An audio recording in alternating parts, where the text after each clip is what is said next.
Tempering is a critical step when cooking steaks. Tempering just means to bring the steaks to room temperature. Cooking steaks directly from the refrigerator is probably the biggest mistake people make. To understand why tempering is important, consider this. A steak straight from the refrigerator is about 38 degrees Fahrenheit.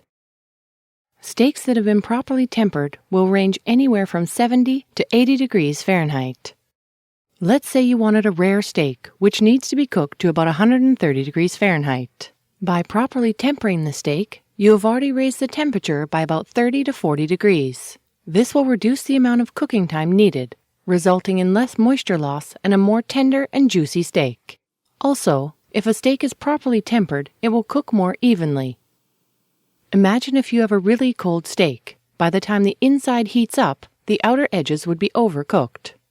The easiest way, and our preferred method of tempering, is to remove the steak from the refrigerator and let it come to room temperature. This should take anywhere from 1 to 2 hours. Another way to temper is to place your steaks into a sealable plastic bag and then into lukewarm water for about 30 minutes to an hour. The last method, used by some meat connoisseurs, is to temper the steak in the oven. To do this, preheat the oven to 200 degrees Fahrenheit. Once this temperature has been reached, turn off the oven.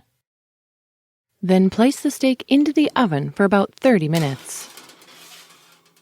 Although not as common, this method can be beneficial when a rare or blue rare steak is desired, as the center will be warmed through. Note that the last two ways of tempering may cause the fat in the steak to melt slightly, therefore giving off a beefy odor. Don't worry, this is normal.